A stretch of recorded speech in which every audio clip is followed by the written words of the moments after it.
여사제 타프티 1. 소개 추하디 추한 나의 아이들아, 너희는 나를 기억하지 못할 것이다. 나는 시간을 초월하여 너희의 세계로 온 타프티이다. 시간은 영원하지. 그리고 나는 그 영원을 거슬러 어디든 언제든 내 뜻대로 갈 수 있다. 3000년 전 나는 이시스의 신전 사제였다. 지금의 내가 누구인지는 언젠가 알려줄 때가 오겠지. 중요한 것은 너희가 누구인지 내가 알고 있다는 사실이니까. 그리고 그에 대해서도 때가 되면 알려주겠다. 너희가 누구인지 너희 자신조차 모르지 않느냐. 너희는 이 세상에 태어나면서 그 누구에게도 자기 자신 사용법이라는 것을 배운 적이 없다. 물론 없겠지. 너희가 배운 것이라곤 손을 씻거나 기저귀를 가는 법 따위니까. 그 외에 너희가 아는 것이라곤 아무것도 없지 않느냐. 너희 자신에 대해서든 이 세상에 대해서든 그 어떤 것도. 예를 들어 너희는 너희 자신이 어떤 의견이라는 걸 가지고 있다고 생각할 것이다. 하지만 사실 그건 너희에게 이식된 의견이다. 또 너희는 자신의 행동을 통제할 줄 안다고 생각할 것이다. 그보다 중요한 것이 생각을 통제하는 것이거늘. 생각을 통제할 수 있느냐? 그럴 리 없다. 너희는 그저 어리석고 보잘것없는 존재들이니까. 어리석고 보잘것없는 존재. 이것이야말로 너희에게 딱 맞는 말이라고 할 수 있겠구나. 나는 너희가 외롭고 불행하며 그 누구에게도 사랑받지 못한다는 사실을 알고 있다. 하지만 나만은 너희를 사랑한다. 그래서 이렇게 너희에게 온 것이다. 나는 너희에게 이 세계가 어떻게 만들어졌으며 그 안에서는 어떤 일이 벌어지고 있는지 알려주려고 한다. 또 너희가 무엇 때문에 존재하며 너희의 인생으로 뭘 해야 하는지 알려주겠다. 왜냐하면 너희조차 자신의 삶으로 무엇을 해야 하는지 모르지 않느냐. 자, 너희의 그 조그마한 의자에 좀 더 편하게 앉아 잘 듣거라.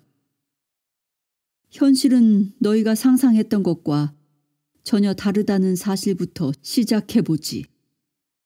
현실은 마치 양파처럼 여러 층으로 이루어져 있다. 너희는 그 중에서 너희가 살고 있는 물질 세계와 매일 잠들어 보았던 꿈의 세계만 알고 있을 것이다. 꿈의 세계는 너희의 머릿속에서 나온 허구가 아니다. 그것은 실제로 존재하지. 과거에 일어났거나 미래에 일어날 일 또는 일어날 뻔했던 모든 일들이 저장된 영화 필름의 보관소 형태로 말이다. 꿈을 꾼다는 것은 그 보관소의 영화 필름 중 하나를 재생하는 것이다. 그러니 너희의 꿈은 환상이면서도 동시에 현실이지. 필름은 물질이고 너희가 보는 영화는 비물질이라고 할 수 있다. 실제는 이전에도 없었고 앞으로도 없을 것이며 그저 단 한 번, 바로 지금 존재하는 것이다. 마치 과거에서 현재로 교체되는 영화 속의 프레임처럼 찰나에 존재하는 것이 바로 실제이다. 너희의 삶, 더 정확히 말하자면 너희의 본질, 즉 영혼도 마찬가지로 하나의 실체에서 다른 실체로 변화한다. 한때 너희는 물고기, 공룡 또는 네 발로 기어다니는 파충류였다. 그러나 지금의 너희가 이만큼이나 진화했다고 자만하지 말기를. 그렇다 하더라도 나만큼 완벽한 존재가 되기까진 아직도 한참을 더 기어가야 하니까. 너희는 먼 옛날 너희의 실체가 무엇이었는지 전혀 기억하지 못할 것이다. 왜냐하면 각각의 실체는 영혼의 개별적인 삶이니까. 혹은 개별적인 꿈이라고도 말할 수 있겠구나. 그리고 영혼을 위해서는 반드시 육체가 있어야 한다. 육체 안의 영혼은 존재하면서 여러 형태를 가지게 되지. 즉, 육체는 일종의 우주복인 셈이다. 왜 이런 변화가 일어나는지 궁금하느냐? 현실과 삶의 특성이 본래 그런 법. 그 특성은 바로 움직임과 변화다. 모든 프레임은 영화 필름을 따라 움직이며 그와 동시에 애벌레는 나비로 변화한다. 나비가 알을 낳아 그 알이 부화하면 애벌레가 되고 그 애벌레는 다시 나비가 되는 것처럼 변화에 변화를 거듭하지. 작고 징그럽지만 어쩌겠느냐. 너희가 그런 존재인 것을. 내가 너희를 돌보는 것 말고는 별 수가 없지.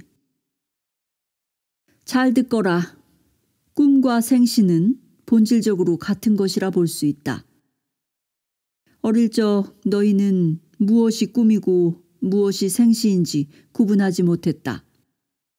물론 지금은 그때가 기억나지 않겠지만 그때 너희는 꿈의 세계와 너희가 실제로 살아가는 세계 사이에 그 어떤 경계도 없다고 생각했을 것이다. 그런 너희에게 어른들은 꿈의 세계는 상상일 뿐이며 진짜가 아니다라고 설명했겠지.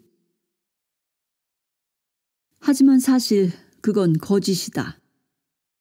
꿈의 세계도 이 세계와 마찬가지로 실제로 존재하고 있으니 그저 다른 공간에 존재할 뿐이다. 잠이 들고 깨어나는 것은 한 공간에서 다른 공간으로 이동하는 것이다. 놀랍지 않느냐? 겁나지 않느냐? 너희는 이미 익숙해져 버렸겠지만 꿈과 그 뒤에 따라오는 깨어남은 마치 삶과 죽음과도 같은 일종의 계획에 따른 것이다. 삶은 꿈이며 죽음은 깨어남이지. 여태껏 그 반대일 것이라 생각했겠지만 이해하겠느냐? 알았다, 나의 착한 아이들아. 모든 걸 한꺼번에 알려줄 필요는 없지. 하나씩 차근차근 알려주겠다. 꿈과 생시 사이에는 세 가지 공통점과 한 가지 차이점이 있다. 차이점에 대해서는 나중에 알려주기로 하고 공통점을 먼저 보도록 하자. 첫 번째, 꿈에서도 생시에서도 너희는 잠들어 있다. 그렇기에 너희는 어디에 있든 무력하지. 꿈이든 생시든 모두 너희의 의지와 무관하게 흘러가기 때문이다. 너희에게 꿈과 생시 모두에서 깨어나는 법을 알려주겠다. 두 번째, 꿈에서도 생시에서도 현실은 마치 영화 속의 한 프레임처럼 움직인다. 하지만 너희는 그저 땅만 볼 줄 알기에 이 사실을 눈치채지 못한다. 앞을 보는 능력, 그 능력을 너희는 꿈에서 너희가 본 것은 진짜가 아니라는 어른들의 말을 믿기 시작하면서 잃어버렸다. 세 번째, 꿈에서도 생시에서도 프레임의 움직임을 통제할 수 있다. 하지만 너희는 그렇지 못하지. 주의가 지금 이 순간의 프레임에 고정되어 있기 때문에 말이다. 무슨 뜻인지는 곧 알게 될 것이다. 물론 뭔가를 안다고 하여 그것을 완전히 이해하는 걸 의미하진 않지만 말이다. 그것을 이해하는 순간 너희는 현실을 통제할 수 있을 것이다. 2. 두 개의 스크린. 자, 나의 착한 아이들아. 지난번에 3가지 법칙을 알려주었다. 꿈에서든 생시에서든 너희는 잠들어 있다. 꿈과 생시 모두 프레임의 움직임이다. 프레임의 움직임을 통제하는 건 가능하다. 하지만 너희는 아직 그럴 능력이 없다. 너희는 그 어리석은 꿈도 볼품없는 삶도 통제하지 못한다. 첫 번째로 너희는 잠들어 있기 때문이며, 두 번째로 그것이 가능한지조차 모르기 때문이다. 가장 간단한 질문부터 시작해 보기로 하지. 꿈이란 무엇인가?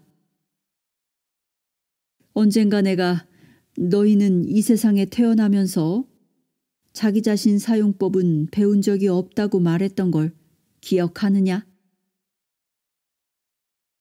자, 너희에겐 2개의 스크린이 있다. 바로 외부 스크린과 내부 스크린이다. 그리고 주의라는 것이 있다. 주의는 항상 내부나 외부 스크린에 연결되어 있지만 가끔은 그 어디에도 연결되지 않고 그 사이에 있을 때도 있다. 그렇기 때문에 너희가 거의 잠들어 있다는 것이다. 너희가 생각에 깊이 빠져 있을 때면 주의는 내부 스크린에 완전하게 연결된다. 그렇게 되면 주변에서 무슨 일이 일어나는지도 모른 채 그저 기계적으로 행동하지. 반대로 주변 상황에 주의를 기울이게 되면 너희 자신은 잊혀지고 그저 무의식적으로 나오는 행동을 하게 된다. 바로 그것이 잠들어 있다는 것이다. 내부 스크린이나 외부 스크린에 주의가 연결되어 있는 그런 무의식의 상태 말이다. 이때에 너희는 아무 힘이 없으며 자기 자신도 주변의 그 어떤 것도 통제하지 못한다. 그런 의미에서 잠드는 것과 꿈꾸는 것은 다른 것이다. 잠은 가사 상태에 빠져 있는 것이다. 반면에 꿈은 꿈의 세계나 생시의 세계에서 너희가 보고 겪는 것이지. 따라서 생시와 꿈은 본질적으로 같은 것이라 할 수 있다. 너희는 생시를 꾸기도 한다. 생시는 꿈이며 꿈은 생시다. 왜인지는 곧 알게 될 것이다. 이제 자기 자신 사용법을 알려주겠다. 꿈이나 생시에서 깨어나기 위해서는 내부 또는 외부 스크린에서 주의를 의식의 중앙으로 이끌어내야 한다. 너희는 할 수 있다. 쉬운 일이니. 손가락으로 코끝을 살짝 튕겨보거라. 그 찰나에 너희는 어디에 있었느냐? 너희의 깊은 몽상 속을 헤엄치다 왔느냐? 혹은 이 위대한 나의 모습을 넋놓고 감상하였느냐? 너희의 주인은 어디에, 어떤 스크린에 연결되어 있었으며 또 지금은 어디에 연결되어 있느냐? 두 스크린 사이의 중간에 있는 점을 찾아보거라. 주의가 이 점에 있다면 주변에서 일어나는 일과 자신의 생각을 동시에 관찰할 수 있다. 그러면 너희를 둘러싸고 있는 현실과 그 현실 속의 너희를 볼 수 있다. 그 어떤 것도 너희가 두 스크린을 동시에 들여다보는 걸 방해하지 않는다. 너희는 할 수 있다. 다만 그 누구에게도 너희에게 그것이 가능하다고 말한 적이 없을 뿐이다. 혹은 그것이 왜 필요한지 너희 스스로 한 번도 고민한 적이 없을 뿐이다. 어른들은 그저 여기를 봐, 내 말 들어야지, 내가 말하는 대로 해 라고 말했겠지. 너희는 그렇게 자신의 주의를 외부 스크린에 고정시키도록 길든 것이다. 그것이 바로 일이 뜻대로 풀리지 않을 때 자기 자신이 한없이 작고 보잘것없으며 불행한 존재라는 비참한 생각에 빠져 외로움과 패배감에서 헤어나오지 못하는 이유였다. 너희는 그렇게 유일한 도피처인 내부 스크린에도 자신을 길들인 것이지. 주인은 점점 의식의 중앙에 머무를 줄을 모르고 스크린에 얽매여 버렸고 결국 주의를 통제하는 것은 너희에겐 완전히 불가능한 일이 되었다. 그렇게 주인은 너희에게 복종하지 않고 제멋대로 떠다니게 되었고 너희는 점점 무의식의 상태로 빠져버린 것이다. 이런 상태에서는 효율적으로 행동할 수 없다. 너희는 속고 화내고 놀라고 빼앗기며 심지어 폭행을 당하기도 했다. 그러면서도 떳떳하게 그에 맞서지 못하지. 또 내면의 콤플렉스를 이겨내기 위해 발버둥치기를 계속하고 외부 환경에 휘둘리며 허겁지겁 성공을 뒤쫓아간다. 그런데 어떤 자가 성공을 뒤쫓는지 아느냐? 패배자들이다. 바로 너희지. 왜냐하면 무의식의 상태에서 너희의 효율성은 5에서 10%도 넘기지 못하기 때문이다. 나의 불쌍한 아이들아, 울지 말거라. 전부 고칠 수 있단다. 내가 그 방법을 알려주겠다. 3. 꿈속에서의 산책. 나의 착한 아이들아, 지난 수업에서 너희는 다음의 사실을 알게 되었다. 잠이 드는 것은 주의가 스크린에 얽매인 상태이다. 잠이 들거나 잠에서 깨는 것은 꿈과 생시 모두에서 가능하다. 잠에서 깨어나기 위해서는 주의를 의식의 중심으로 옮겨야 한다. 의식의 중심은 너희의 주의가 바로 어디에 있는지, 어디에 얽매여 있는지 볼 수 있는 관찰 지점이다.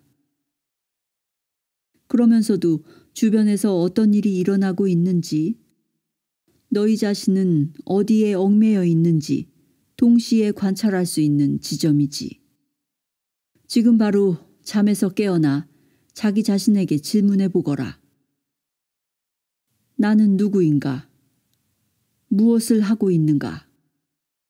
나의 주의는 어디에 연결되어 있는가? 이 질문을 하는 순간 너희는 정신을 차리고 의식의 점에 있게 된다. 여기에 내가 있고 여기에 내 현실이 있다. 확실하게 알 수 있다. 나 자신이 보이고 현실이 보인다. 너희에게 이것은 아주 낯선 경험일 것이다. 나의 소중한 아이들아.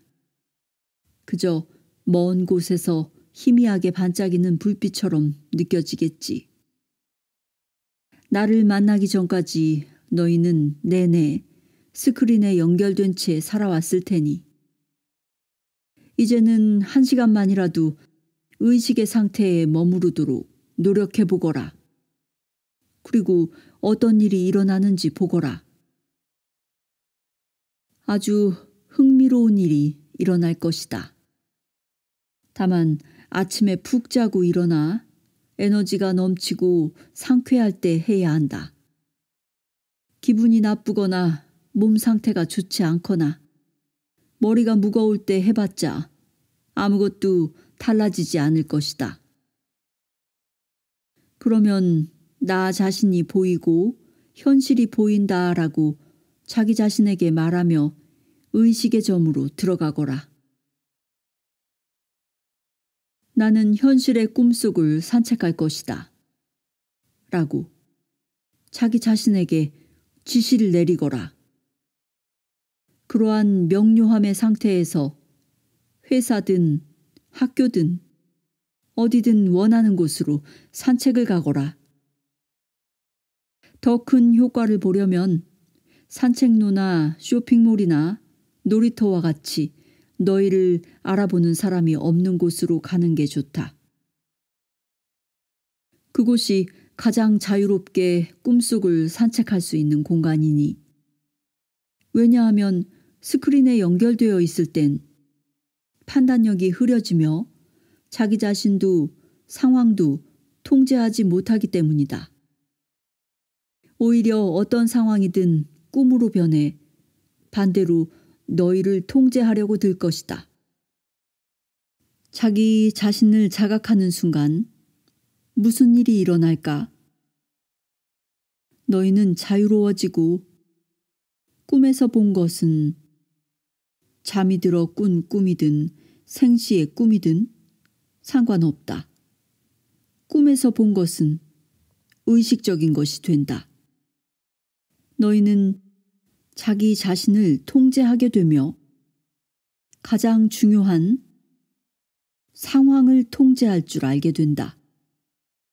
하지만 여기까지는 나중에 알려주겠다. 지금은 그저 한번 거닐어보고 관찰해보거라. 예를 들어 의식을 활성화시켜 가게에 들러보거라. 점원에게 인사를 건네고 안으로 들어가 가게를 자연스럽게 둘러보는 것이다. 그러면서 점원에게 뭔가 물어보기도 하고 그의 반응을 관찰해보거라. 그저 잠들지만 않으면 된다.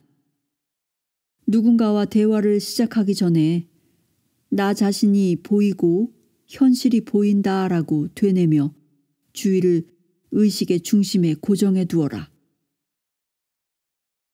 너희는 호기심 어린 눈으로 너희를 바라보며 왠지 모르게 전에는 볼 수 없던 호의적인 태도로 너희를 대하는 주변 사람들을 발견할 것이다. 도대체 무슨 일이 생긴 것인지 신기하지 않느냐? 그들은 너희와 다르게 계속해서 잠들어 있으며 주인은 스크린에 연결되어 있다. 마치 영화 속에 있는 것처럼 시나리오 속의 일상을 살고 있는 것과도 같지. 그들의 생각은 흐릿하고 행동에는 의식이 없으며 한마디로 영화 속의 등장인물처럼 살고 있다고 할 수 있다. 그러나 너희는 그들과 다르게 꿈속에서 의식을 깨워냈으며 스크린 속에 있다가 영화관으로 걸어 나왔다. 이제 너희는 언제든지 스크린 밖으로 나올 수 있으며 원한다면 다시 영화 속으로 들어가 여러 등장인물들 사이에서 시나리오에 구애받지 않고 자유롭게 거닐 수 있다. 사람들은 그런 상태에 있는 너희가 마치 다른 세상 사람 같다는 느낌을 받을 것이다. 너희에겐 뭔가 특별한 것이 있을 거라 막연하게 생각하지만 그게 과연 무엇인지 알 수 없겠지. 걱정 말거라. 너희에게 호기심과 호의를 가지고 있다는 사실을 그들 자신도 깨닫지 못할 것이다. 너희도 남들이 모르는 것을 알고 있음을 내비치지 말거라. 그런데 그런 주변 사람들, 특히 일면부지한 사람들이 과연 무엇 때문에 너희에게 그런 호의를 보이는지 알고 있느냐? 그 사람들에게 있어 너희는 마치 어둠의 세계를 밝히는 반딧불 같은 존재이기 때문이다. 의식의 상태에 있을 때 너희의 에너지는 특별하게 빛난다. 분명하게 보이는 것은 아니지만 그들도 본능적으로 그걸 느끼는 것이다. 그러니 그저 현실의 꿈속을 거닐기만 해도 너희는 주변 사람들의 호의적인 태도를 느낄 것이다. 적어도 그들의 관심을 받게 되겠지. 사람들은 너희에게 반갑게 말을 걸어오고 그들과 교류하며 보내는 시간은 유쾌함으로 가득 찰 것이다. 하지만 이건 시작에 불과하다. 영리해지거라. 현실을 움직이는 방법을 배우거라. 두뇌로 세상을 움직일 만한 능력이 되지 않는다면 말이다. 자, 알겠다. 겁먹지 말거라. 나의 연약한 아이들아.